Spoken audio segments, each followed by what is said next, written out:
Well, good morning, church. How are y'all today? I think they'll give me some light here in a minute. There we go. We've got an awesome team back there. I'm so grateful for them. And one of these days, it's going to happen.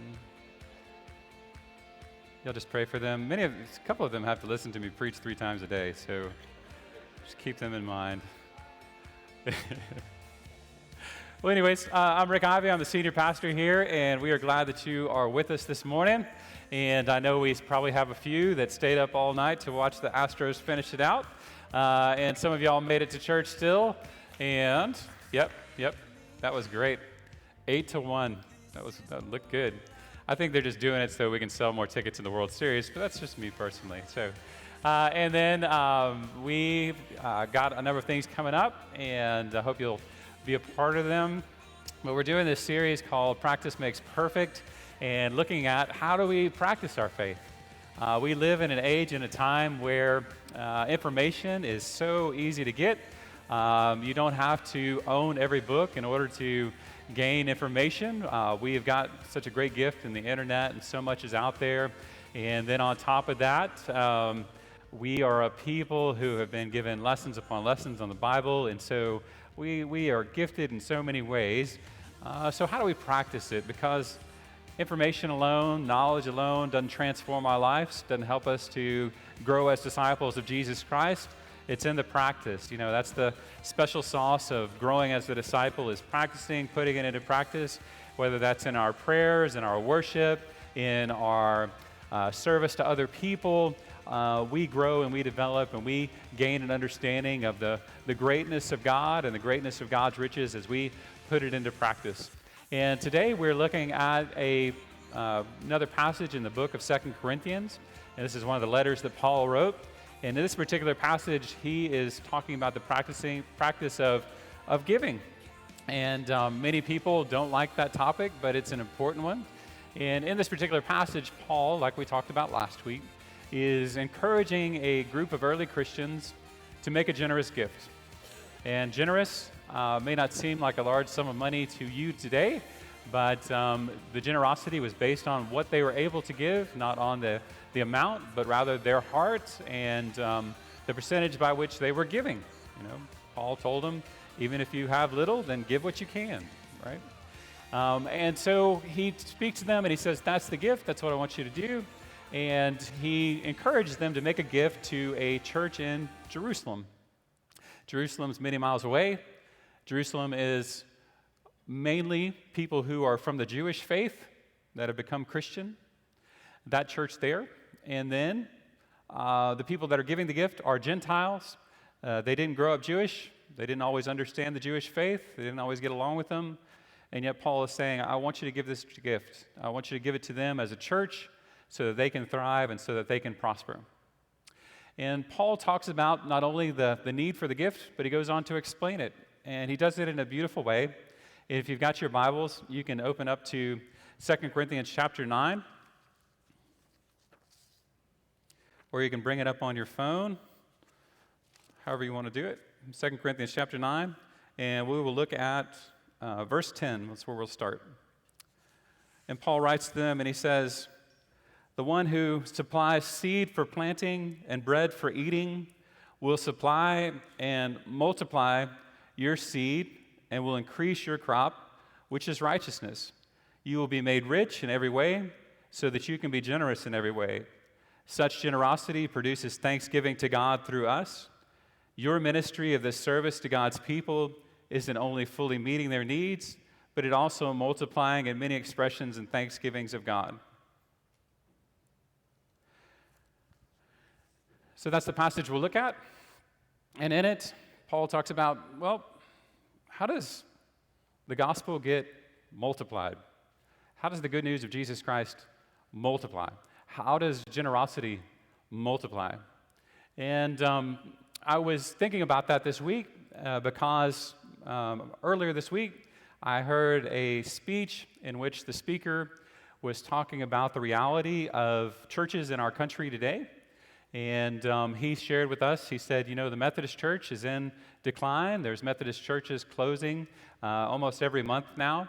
And he said, basically, we can look for that to continue. And it was kind of a doom and gloom kind of situation. And I was talking with Matt not too long ago about the same kind of issue. And I told him, the thing is, for 25 years, I've heard people tell me the Methodist Church was going to close. And I'm still here. It is not going anywhere. And even if the Methodist Church as a denomination changes, what have you, what is certainly not going anywhere is the mission of Jesus Christ. That no matter what the state or the condition of the church, the mission that is there is always going to exist until Christ returns. That wonderful mission of go make disciples, y'all know this? Baptize them, teach them to obey everything I've taught you, and I will be with you all the end of the days. I mean, that's the promise, and that's the mission of Jesus Christ, to make disciples. And I think it's a beautiful mission, and I think it's the absolute best one. There are many great causes out there, but when it comes down to it, there's nothing that I would rather support and be a part of than helping people become disciples of Jesus Christ, to be apprentices, followers, people who look to Him as the example and the lead and the guide of their life. There's nothing more important to me in my mind of that, because not only does it create people who are loving, forgiving, and generous, but it also continues to expand and to multiply the ways that God is showing grace to the world. If you don't know it or not, Christians are by far the most generous and giving people in the world. They outgive all other religions. They outserve them. They outdo everything. When it comes down to making a difference in the world, Christians are still the absolute best at that. And they will continue to be. And how could they not be when we are a people who are shaped and formed and led by somebody who gave his life for the salvation of the world? I mean, that's who we are. And when I think about all the good things that are out there, all the ways that we can help the world, there's none that compare to this mission of helping people know who Jesus is and learn to follow them. I think that is so important. Now, y'all are good at it. I applaud you. I am thankful for you. You are good at this particular mission. This past week, when I was talking with other people that are pastors and churches, they just kept on agreeing with the guy that was speaking. He's like, we're in decline, we can't get ahead, we can't do anything, the world's changed, nobody likes church anymore, nobody likes Jesus. And I was like, let me introduce you to Wesley. They are good at it. They have a growing children's ministry, a student ministry that is just one of the best I've ever seen. We are going to have new small groups and new Sunday school classes in the fall, in the spring, or let's call it January. We'll have it then. And we continue to see that our people are the ones that are in the community making a huge difference. And further on down the line, I mean, we're in the right place. This location where we are put is fantastic. I applaud whoever picked this property and got it done, did it so well. And you're debt-free. You owe nothing to anybody financially. That is amazing. I've been a part of churches that are in debt. They hate it. Y'all should be thankful. I think once a month we should just say that. God, thank you for making us debt-free as a people. It is huge. And all along the way, your worship services are growing in attendance. You are seeing great things happen all throughout what we do as a church. And so when you think then one that does not have enough, an area that does not have enough, and I think clearly we are a church that has more than enough to make a huge difference in the future. And so let's look at what Paul says about generosity. He writes and he says, the one who supplies need for planting and bread for eating will supply and multiply your seed and will increase your crop, which is righteousness. And Paul has a different way of looking at the world. He believes in God. He believes in what God is graciously doing in our world. And he says it's from God that we receive seed, we receive rain, we receive food. The one that supplies the crop, He's the one that continues to give into our lives. And he talks about that he says, "Then he will multiply your seed and will increase your crop, which is righteousness. You will be made rich in every way so that you can be generous in every way. Such generosity produces thanksgiving to God through us." And so God is the one who supplies. God is the one that multiplies. In my experience, that's a huge difference in life. I mean, do you understand God as one who has provided you much? At the very core of who we are a people, as a Christian people, who have received much. We received the gift of Jesus Christ, God's only Son, for the salvation of our world. And if you have not received that, just recognize God is graciously offering you that gift for salvation freely without cost. And that's one way of looking at the world. The other way of looking at the world is to say, everything that I have, I've earned with my own two hands and the sweat of my brow. And that's two big ways that I see people look at the world. Either one, they look at life as a gift that they have received generously, and as a result, they generously give back, or they look at their life as everything I have, I've earned on my own. Nobody's done anything for me, and I have never received anything that I did not earn. And the other way, the Christian way, is to say we are recipients of grace upon grace upon grace, love, mercy, and forgiveness that we did not deserve. And in response, we thank God. Now, for me, as I think about my faith journey, I was baptized as an infant at Bel Air United Methodist Church over in Houston. And when I was an infant, my mom carried me down the aisle. I was probably sprinkled, and I was presented to the church. And you remember baptisms in this church as well back then? That means that pastor at the time said, "Hey, will you do everything you can to support this child to become a Christian?" And they all agreed. And at that time, as an infant, I couldn't pay for that, right? My mom was part of a church that was provided for her and that she contributed to.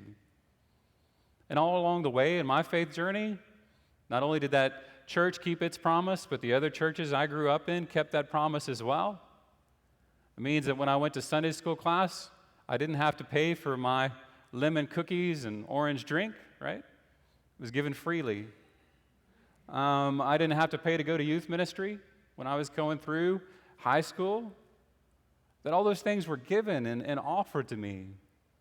I mean, if you think about it from the government side of things, I went to public school, never paid anything for it. I mean, over and over again, I look at my life and I have been given much. But most importantly is that gift of salvation. And Paul says that. He says, this is who we are. We are a people who believe that God is the one who provides the seed and the crop and who will multiply these thanksgivings.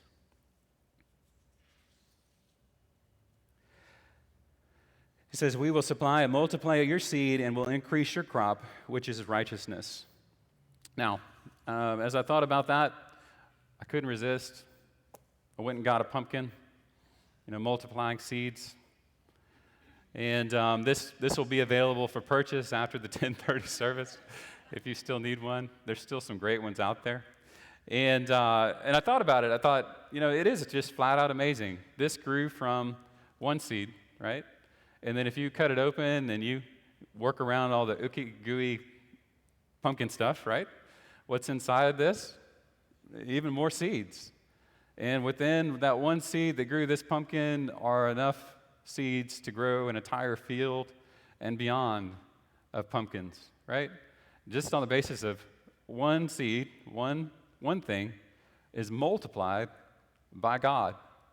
And I was fascinated by that. It happens so much in life, the way things multiply and grow. There was a guy named Fibonacci, an Italian mathematician, who at one point in ancient times was asked the question of, if you just had a mating pair of rabbits, how many rabbits would that produce in a year?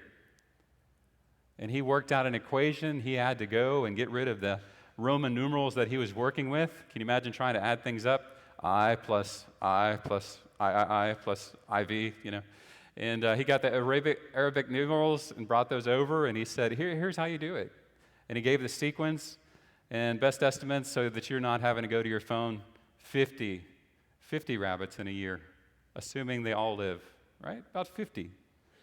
How many in 2 years? Thousands. If they're all fed, taken care of, loved on, and not hunted, right? Whatever.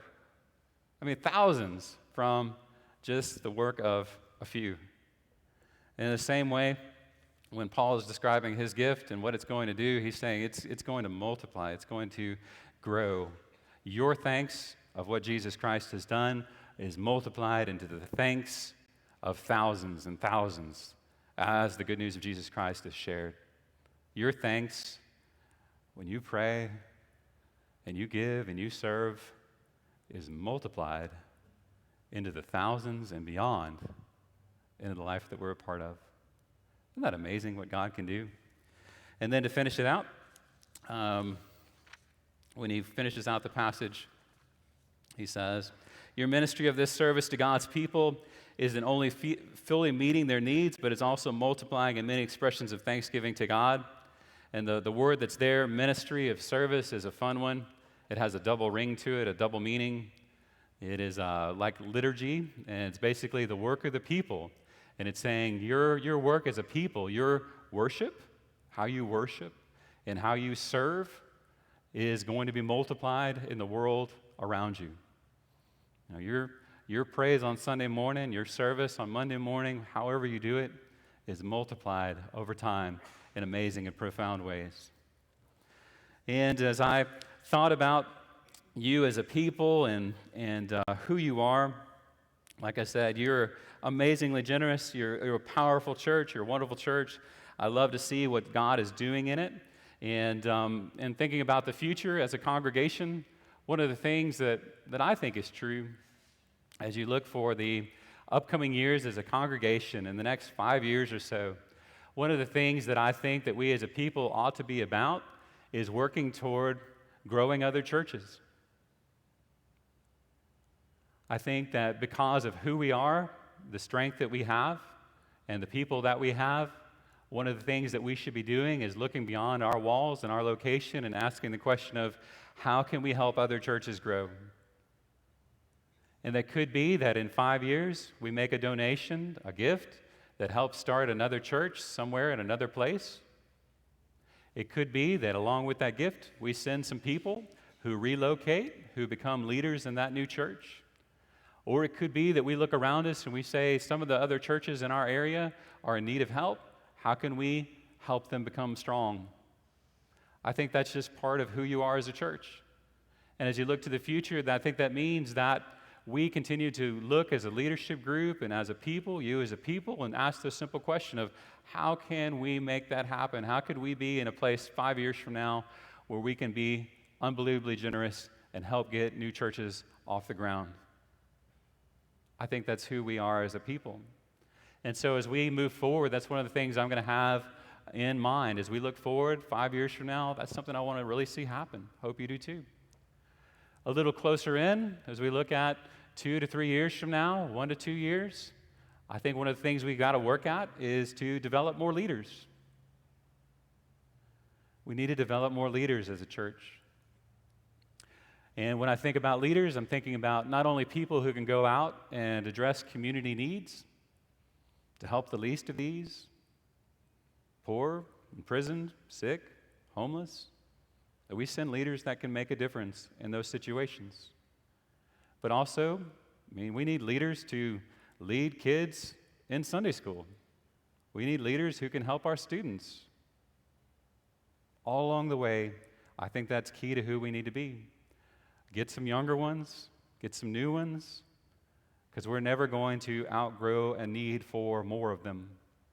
Even if we send them off to be missionaries, whatever the case might be, we're going to need even more. And as I began to think about the question of how do we grow more leaders, the first thing that came to my mind was that a class? Like you build a class of leadership? Certainly not a committee, but probably not a class.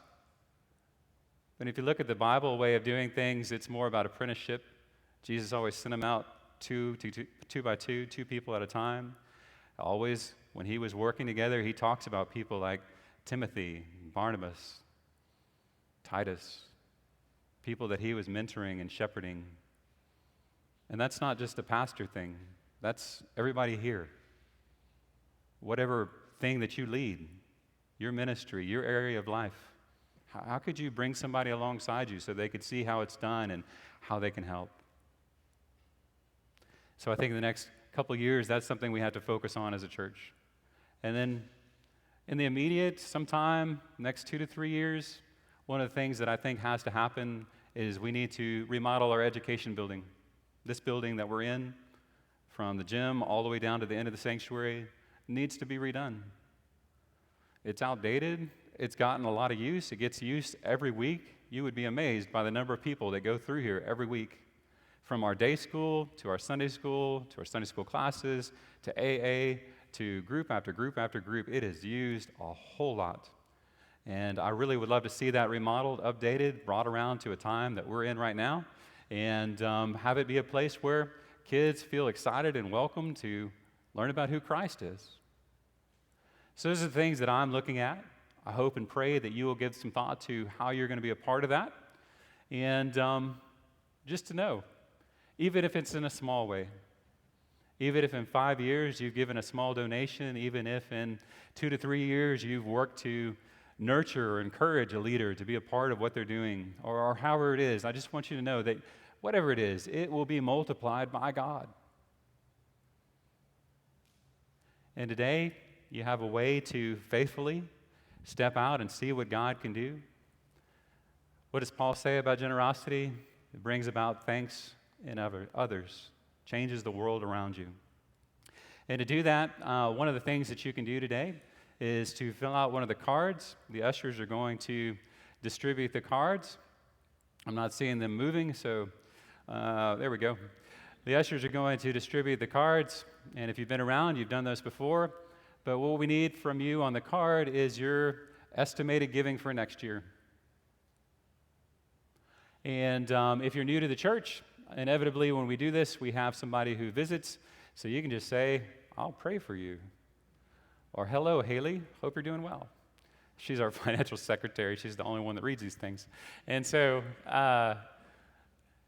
but a lot of times people say, how much should I give? And my experience and what I've done in my life is that I started with giving very little and have worked my way to giving 10% of my income and beyond, which means that everything I receive in my paycheck, any gifts, any windfalls, 10% of that comes back to the church, at least 10%. And that is our understanding of how things work. And when Paul talks about what you plant today will multiply in the future, you just have to try it to believe it. You know, you just have to try that and see what God can do. And so when you're filling out your pledge, either you